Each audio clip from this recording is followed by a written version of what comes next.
Seguinte, gente, sejam bem-vindos ao nosso podcast hoje, né? O nosso podcast é sobre o episódio de lendas e o nosso projeto é Arte da Palavra, Histórias, Vozes e Reflexões.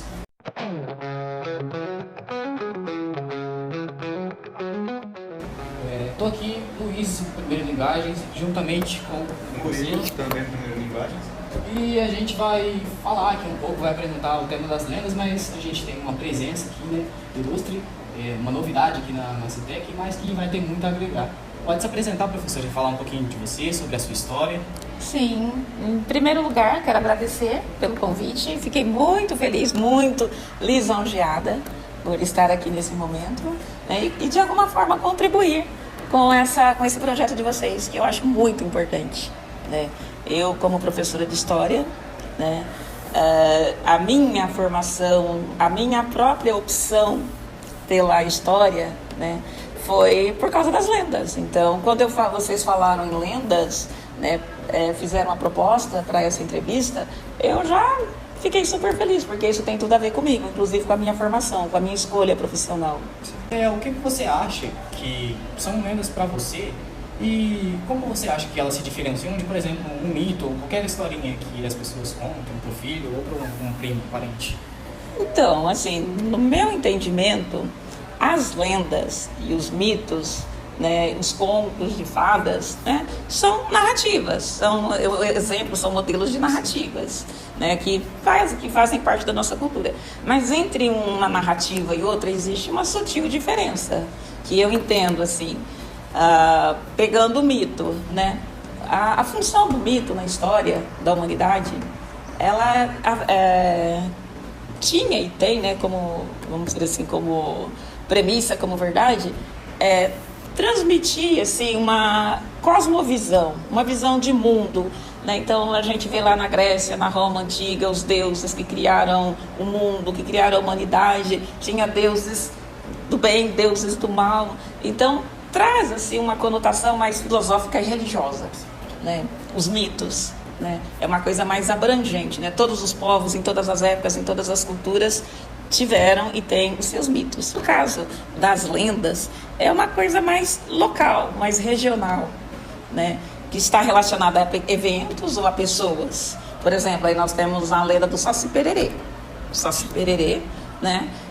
Como vocês já sabem, ele é o resultado desse nosso sincretismo cultural, certo? Então, professora, queria perguntar para a senhora dizer para a gente, tipo, alguma lenda que a senhora teve contato na infância ou em algum momento da sua vida que marcou a senhora, que a senhora lembra e acha boa, acha legal a lenda e interessante? Bom, boa, porque na verdade, assim, os meus pais, eles, quando contavam essas lendas, eles sempre focavam, assim, no aspecto do medo.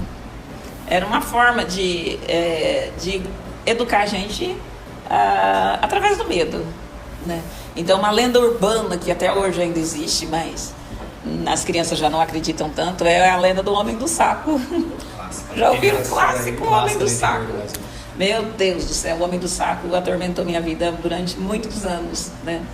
E eu acreditava piamente, né? E eu tinha medo. Então, era uma forma que meus pais encontraram de fazer com que a gente não fosse brincar na rua, né? Até tarde. A gente brincava, sim, enquanto tinha sol. Mas à noite não, porque aí vinha o Homem do Saco e pegava as crianças. E o que é pior ainda, levava para uma fábrica e lá nessa fábrica transformava as crianças em salsicha. Professora, e para você, no seu período aí de que a senhora dava aula, professora, teve alguma, depois da infância, quando estava dando aula em algum outro lugar, teve alguma que te impactou de algum local diferente? Sim, foi em 2000. Em 2000 eu fui lecionar numa escola aqui em Popolina, em período noturno, né? Eu comecei a perceber que tinha muita falta de alunos, né, à noite. Durante o dia não, durante o dia a escola estava lotada, mas à noite começou a faltar muita gente. E eu comecei a questionar, né, os professores, questionar os alunos, o porquê daquela ausência toda.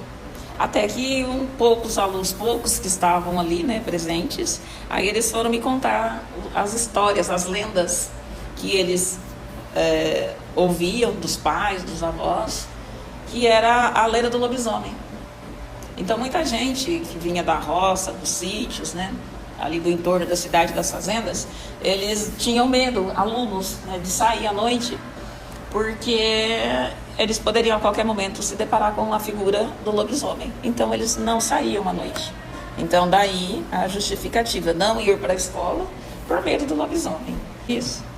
O que você acha que tem que ser a medida tomada, ou algum tipo de método pedagógico que tenha, para não tanto na parte mais das crianças, mas a gente que está mais no ensino médio, no final do ensino fundamental, para a gente meio que resgatar isso e ter como importância, dar relevância para esse tipo de coisa? Então, eu não, eu tenho certeza que, pelo que eu estou vendo aqui nessa escola, principalmente na turma de vocês, né, que o pessoal tem contato com esse tipo de literatura, né, com esse tipo de ficção, que para nós hoje é uma ficção, né, e não só por meio da literatura, mas do cinema também, né, tem contato com essa literatura, com essa, vamos dizer assim, com essas narrativas, né. Mas o que eu, como professora de história, eu sempre tentei fazer, e o meu curso de mestrado foi nessa linha, de estimular os alunos, tanto do fundamental quanto do médio, ainda a desenvolver esse aspecto da imaginação, da criatividade, né, do lúdico, e de manter acesa essa chama ainda das lendas, dos mitos. E de que forma eu, como professora,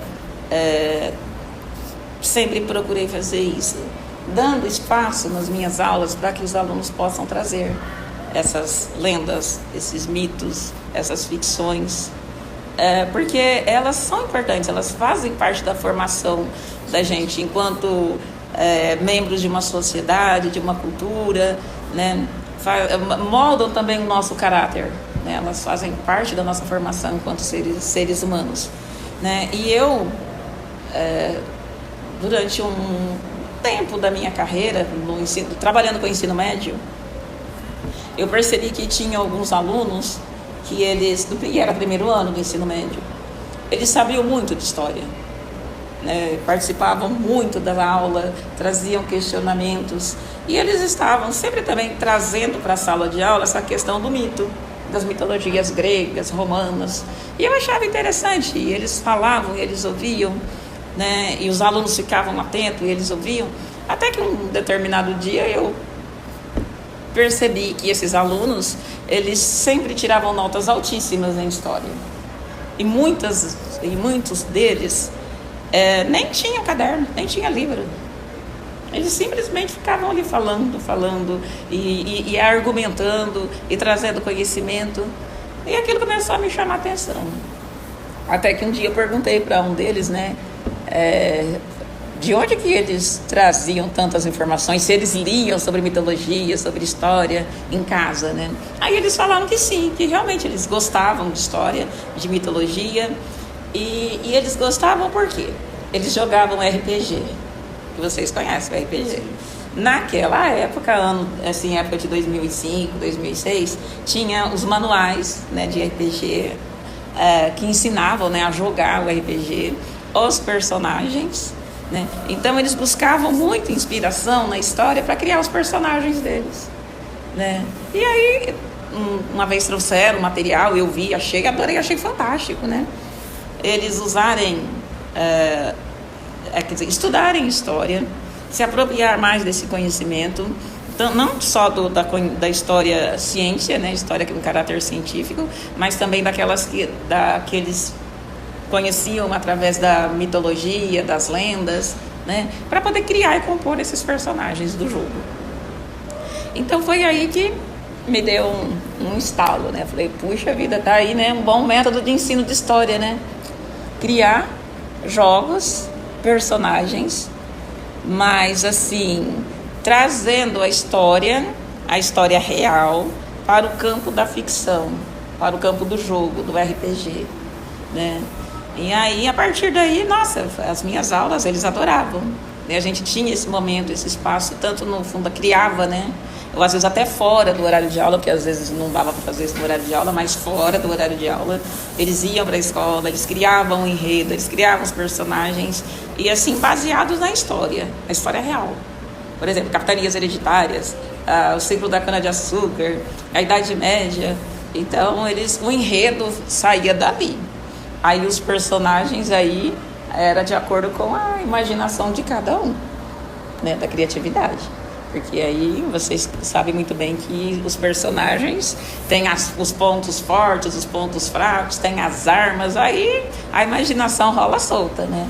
Então foi dessa forma que eu procurei estimular a leitura, não só da história ciência, a história científica, mas da parte mitológica, da parte da lenda, das lendas, da parte do folclore, para que esses meninos e meninas pudessem criar histórias, criar seus personagens e de uma forma direta ou indireta, eles terem acesso a esse conhecimento, que nem sempre dá para a gente trabalhar em sala de aula, que é a mitologia, que são as lendas, que são as fábulas.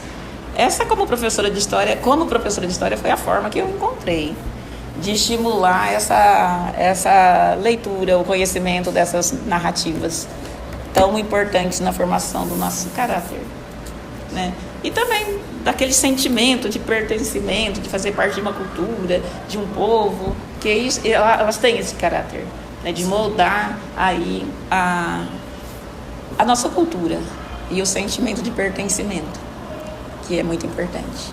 A identidade, né? A nossa identidade cultural tá aí. O Saci Pererê, a Cuca, né, o Curupira, Iara, né, enfim, todo esse conjunto que faz parte do nosso folclore e que o Monteiro Lobato se apropriou muito bem, né, por meio do Sítio do Pica-Pau Amarelo, que ele também fez parte da minha infância. Eu morria de medo da Cuca, mas assistia ao Sítio do Pica-Pau Amarelo, né? Ainda existe, né, naquele canal, no Viva. Era mais fácil o desenho, que antigamente era mais a novelinha mesmo. Novelinha mesmo. Eu acredito que também chegamos a assistir na forma de desenho animado. Então ele, de uma forma genial, ele se apropriou desses personagens, né, desse nosso folclore, e ainda e aí dessa forma puderam chegar até vocês. E para as gerações futuras também, né? Professora, a gente agradece imensamente por você estar aqui, tá? Foi muito bom te receber. Você é uma pessoa que tem bastante conhecimento, uma bagagem muito boa, que tem com certeza vai contribuir, tanto eu como o Murilo, a gente concorda com isso. E foi muito boa a sua participação aqui, a gente conhecer você também, você conhecer um pouco nós também. E é isso, professora, muito obrigada. Muito obrigada para você que está vendo aí, a gente agradece imensamente, né, a você, telespectador. E é isso, professora, muito obrigado. Eu agradeço, e sempre que for possível eu estarei aqui falando sobre esse assunto que eu adoro.